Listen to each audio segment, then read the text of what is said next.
नमस्कार। रिलायंस पावर के शेयर्स में भयंकर तेजी के बाद आज कंपनी के शेयर्स में लगभग 2.5% से ऊपर की गिरावट देखने को मिल रही है। आज कंपनी के शेयर्स में प्रॉफिट बुकिंग देखने को मिल रही है। इसके बावजूद भी बीते एक महीने में कंपनी ने अपने इन्वेस्टर्स को लगभग 62.31% का रिटर्न दिया है।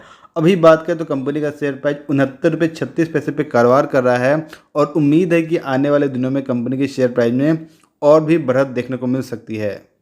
इस बीच कंपनी के फुल मार्केट कैप में भी शानदार बढ़त देखने को मिल रही है। अभी जो कंपनी का फुल मार्केट कैप है 28,527 करोड़ का है। यदि हम बात करें कंपनी की बुक वैल्यू की तो 40.70 रुपये कंपनी की बुक वैल्यू है। और सबसे अच्छी बात यह है कि कंपनी की फेस वैल्यू काफ़ी मजबूत देखने को मिल रही है। लगभग 10 रुपये की कंपनी की फेस वैल्यू है।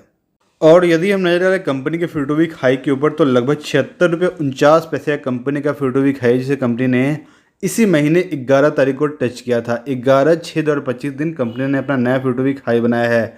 यदि हम बात करें कंपनी के 52 वीक लो की तो 25.76 रुपये कंपनी का 52 वीक लो है, जिसे कंपनी ने आज से लगभग एक साल पहले टच किया था। 23/7/24 दिन कंपनी ने ये अपना नया 52 वीक लो बनाया था। हालांकि आज भी कंपनी के शेयर्स में बायर्स एक्टिव देखने को मिल रहे हैं। लगभग 11,42,609 क्वांटिटी आपको बाय ऑर्डर में देखने को मिल रहे होंगे, जबकि 21,54,008 क्वांटिटी आपको सेल ऑर्डर में देखने को मिल रहे हैं। तो यहाँ पे हल्की सी आपको सेलिंग प्रेशर देखने को मिल रही है। इस कारण से आज कंपनी के शेयर्स में लगभग 3% के आसपास की गिरावट देखने को मिल रही है। और इस बुल रन का सबसे बड़ा कारण रहा है कंपनी का Q4 का रिजल्ट। अब अपने स्क्रीन पे देख रहे हैं कि पिछले क्वार्टर में कंपनी लगभग 2,000 करोड़ के आसपास की घाटे में थी, जो कि बढ़कर अब कंपनी का जो मुनाफा है लगभग 3,000 करोड़ के आसपास का हो गया है। 2,948 करोड़ का इस क्वार्टर में कंपनी को मुनाफा हुआ है। इस कारण से कंपनी के शेयर्स में लगभग 60 से 65% की बढ़त देखने को मिल रही है। हालांकि इस क्वार्टर में कंपनी के सेल्स में लगभग 300 करोड़ के आसपास की गिरावट देखने को मिली है। मार्च 2024 जो कंपनी की सेल्स थी लगभग 7893 करोड़ के आसपास की थी, जो कि घटकर अब 7583 करोड़ के आसपास की हो गई है। इस बीच कंपनी के एक्सपेंस में लगभग 1300 करोड़ के आसपास की गिरावट देखी गई है। पिछले क्वार्टर में जो कंपनी की एक्सपेंस थी लगभग 6733 करोड़ के आसपास की थी, जो कि घटकर अब 1475 करोड़ की हो गई है। और इतनी बड़ी प्रॉफिट का सबसे बड़ा कारण रहा है कंपनी का अदर इनकम। इस क्वार्टर में जो कंपनी का अदर इनकम रहा है 3905 करोड़ का रहा है। इसी कारण से कंपनी के नेट प्रॉफिट में इतनी बड़ी उछाल देखने को मिली है। पिछले क्वार्टर में जो कंपनी का अदर इनकम था केवल 500 करोड़ के आसपास का था, जो कि बढ़कर अब लगभग 4000 करोड़ के आसपास का हो गया है। यही एक बड़ा कारण रहा है कंपनी के नेट प्रॉफिट में इतनी बड़ी जोरदार उछाल देखने को मिली है।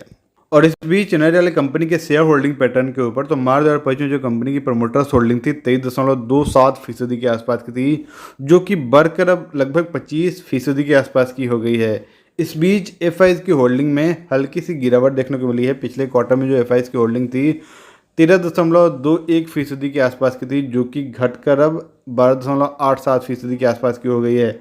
डीआईज की होल्डिंग लगभग एक सामान्य बनी हुई है। गवर्नमेंट के यहाँ पे कोई भी होल्डिंग देखने को नहीं मिल रही है। बात करें कंपनी में पब्लिक होल्डिंग की तो 58.93% के आसपास की यहाँ पे पब्लिक होल्डिंग देखने को मिल रही है।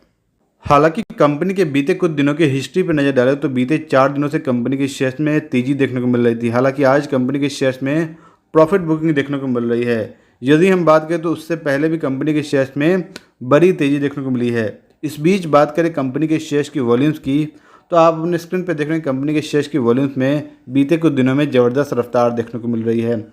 11 जून के दिन लगभग 460.35 मिलियन के आसपास वॉल्यूम्स ट्रेड होते दिखाई दिए थे।